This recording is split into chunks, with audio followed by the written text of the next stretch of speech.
বিরতির পর ফিরে এলাম আজকের বাংলাদেশে। আতার ভাই, যেটি জানতে চাচ্ছিলাম যে ভারতীয় যে বাণিজ্য, ক্রিকেট বাণিজ্য, সেইটার সঙ্গে ক্রিকেটের সৌন্দর্য কোনোভাবে নষ্ট হচ্ছে, যে প্রসঙ্গগুলি বারবারই আসছে। আহ, নষ্ট নষ্ট ছাড়াও আমি মানে নষ্ট ঠিক বলবো না, কিন্তু আমরা শুধু ভারত নয়, আমরা যদি এখন গ্লোবাল ক্রিকেটিং পাওয়ার কথাও যদি বলি, আইসিসির যদি কথা বলি, তাহলে তারা তিনটা দল আছেন, তিনটা দেশ আছেন, তারা চুক্তি করেছিলেন, সেটা আমরা সবাই জানি। কারা কারা?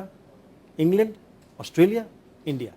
তারা চুক্তি চুক্তি করে পরে বলে আমরা কাদের সাথে কয়টা ম্যাচ খেলবো এবং কাদের সাথে আমি সারা বছরে 6 বছর এফটিপিতে আমরা কাদেরকে ইনভাইট করব, আমরা কাদের সাথে টুর্নামেন্ট খেলবো, হোয়াট এভার, বাইলেটারাল সিরিজ বলেন। এটা কিন্তু প্রতি 6 বছরে একটা এফটিপি ফিউচার ট্যুর প্রোগ্রামে একটা চুক্তি হয়।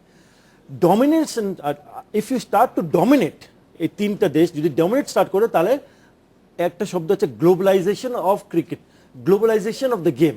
আইসিসির প্রথম দায়িত্বটা হচ্ছে আমি ক্রিকেটকে কিভাবে গ্লোবালাইজেশন করতে পারি। How can I spread my wings beyond this 10 test playing nation. আমি শুধু তিনটা দেশের কথা বলি না, বিয়ন্ড 10 টেস্ট প্লেইং নেশন। আমরা অ্যাসোসিয়েট মেম্বারের কথা বলি, লুক এট আয়ারল্যান্ড, ওয়েস্ট ইন্ডিজকে হারিয়েছে। স্কটল্যান্ড নিয়ারলি বিট আমাদেরকে কিন্তু টাফ টাইম দিয়েছে। সো অ্যাসোসিয়েটও কিন্তু পার্ট, হেল্প করা কিন্তু দায়িত্ব তাদের। তার সাথে আমাদের বলতে গেলে জিম্বাবুয়ে বলেন র্যাঙ্কিংয়ের ক্ষেত্রে, বাংলাদেশকে বলেন, বাংলাদেশের সাথে ভারত এখনো কোনো সিরিজ বা ডোমেস্টিক আমাদেরকে ওনাদের দেশে কোনো সিরিজ খেলতে ডাকে নাই। অবাক কাণ্ড, মানে I don't know why. Bangladesh অস্ট্রেলিয়াতে আর খেলবে না test match cricket, I don't know why. Bangladesh 2010-এর পরে ইংল্যান্ডে কোনো টেস্ট সিরিজ খেলবে না। I mean, why is that discrimination? এইটা কেন হচ্ছে?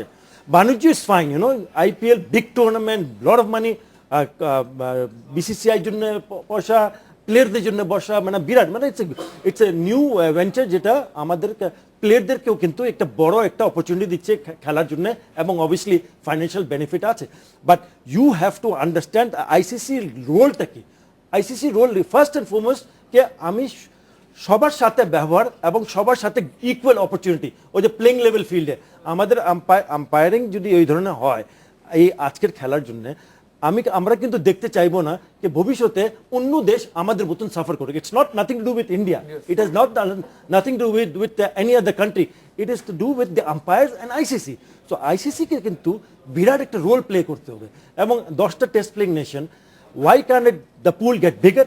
তার সাথে আমাদের যে গত 6 বছরে যে চুক্তিটা ছিল এফটিপিতে, আমরা এত ম্যাচ খেলবো, এত টেস্ট ম্যাচ খেলবো, এত ওয়ানডে ক্রিকেট খেলবো, ওটা কিন্তু কমে গেছে। So where do we go from here? You are the father, আপনারা হচ্ছেন বাবা মা, আমাকে তো পথ দেখাবেন আপনারা যদি পথটা বন্ধ করে দেন, তাহলে আমরা কোন পথে যাব? Way will we go?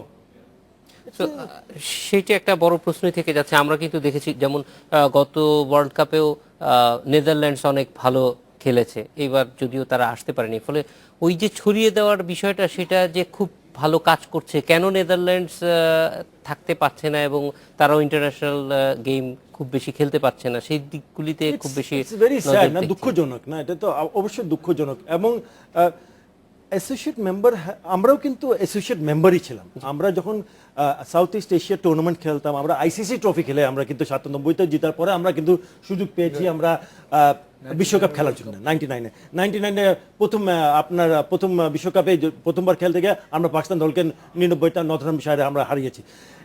That means আমাদের মেসেজটা ছিল কি, আমাদের সুযোগ দাও, আমরা সুযোগ পেলে আমরা ভালো খেলবো, আর যদি আমরা ভালো খেলি তাহলে আমাদেরকে আরো সুযোগ দিতে হবে।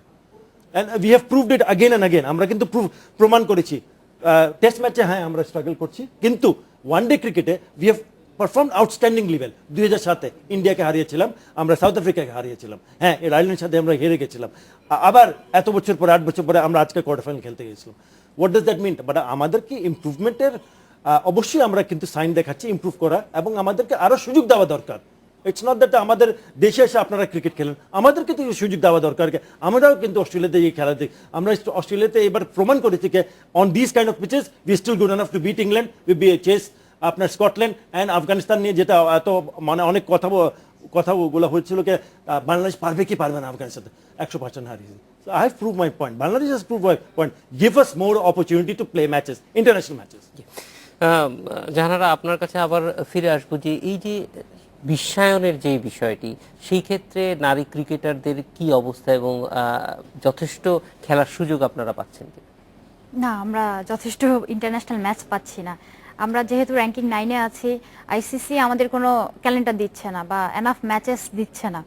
যেটা পাচ্ছে পাকিস্তান, শ্রীলঙ্কা পরপর ম্যাচ খেলেই যাচ্ছে এবং আইসিসির আন্ডারেই খেলছে তারা। ট্রাই নেশন 4টা কান্ট্রি 5টা কান্ট্রি কন্টিনিউয়াস খেলে যাচ্ছে। ইভেন আমি যেটা অ্যাড করব, আমাদের সালমাপ্পা র্যাঙ্কিং 1-এ ছিল টি-20-তে। কয়েকদিন আগে উনি আবার র্যাঙ্কিং 4-এ নেমে আসছে, আবার র্যাঙ্কিং 1-এই আসছে। উনি আপ ডাউন করছে। তো আমরা যদি ইন্টারন্যাশনাল ম্যাচ খেলার সুযোগ পেতাম, হয়তো সালমাপ্পা র্যাঙ্কিংটা ধরে রাখতে পারতো কন্টিনিউয়াস। হয়তো আমাদের টিম থেকে আরও 1-2জন র্যাঙ্কিংয়ে আসতে পারতো ওয়ার্ল্ড র্যাঙ্কিংয়ে। তো যেখানে আমরা সুযোগ পাচ্ছি না, হ্যাঁ আমরা অবশ্যই বিসিবি আমাদের এনাফ ফ্যাসিলিটিস দিচ্ছে, তারা ট্রাই করছে ইন্টারন্যাশনাল ম্যাচের জন্য। তো অনেক বোর্ড কমিউনিকেট করছে না বা তারা কথা দিয়েও লাস্ট মোমেন্টে তারা এটা ডিসমিস করে দিচ্ছে। তো এই ক্ষেত্রে আমাদেরই প্রুভ করতে হবে। তবে আমরা অনেক বলার পর বা ফ্যাসিলিটিস পেতে পেতে এখন এনাফ ফ্যাসিলিটিস পাচ্ছি, ওয়ার্ক হার্ড করছি এবং চেষ্টা করছি যে নেক্সট ম্যাচে আমরা যেন প্রুভ করতে পারি সুপার 8-এ আসার পর আইসিসিকে আমরা প্রভাবিত করব এবং তারাই যেন আমাদেরকে ম্যাচ শিডিউল দেয়। সেটার জন্য আমাদের নিজেদেরই প্রুভ করতে হবে, এখানে আর কোনো ওয়ে দেখতে পাচ্ছি না আমরা। রায়হান ভাই, আমরা শেষ দিকে চলে এসেছি, একটু সামনের দিকে এগিয়ে যেতে চাই। আমরা একটা বিরতিতে যাব, বিরতির পরে আপনার কাছ থেকে জানতে চাইবো যে এই বিশ্বকাপে আমাদের বেশ কিছু অর্জন আছে এবং আমরা যদি তাকাই তাহলে দেখি যে এই দলটার একটা বড় অংশই কিন্তু আগামী বিশ্বকাপেও যাবে, এটা মোটামুটি বলা যায়। ফলে একটা তরুণ দল, হয়তো মাশরাফি নাও থাকতে পারে কিন্তু প্রায় বেশিরভাগ দলই যাবে। এবং এই বছর যারা নতুন যোগ হয়েছে, তাসকিন এসেছে, সাব্বির খুব ভালো খেলেছে, সৌম্য সরকার সবাইকে জয় করে নিয়েছে। এইখান থেকে আসলে সামনের দিকে এগিয়ে যাওয়ার জন্য, কারণ বাধা এই ধরনের আসবেই, আমাদেরকে আসলে কোয়ালিটি দিয়ে এবং পারফরমেন্স দিয়েই এগিয়ে যেতে হবে। আমরা যদি জানতে চাইবো যে সামনের দিকের দৃষ্টিটা আমাদের কি হওয়া প্রয়োজন এবং সেই ক্ষেত্রে আমাদের কি কি করণীয় আছে, এটা বিরতির পর। আজকের বাংলাদেশে যাচ্ছি।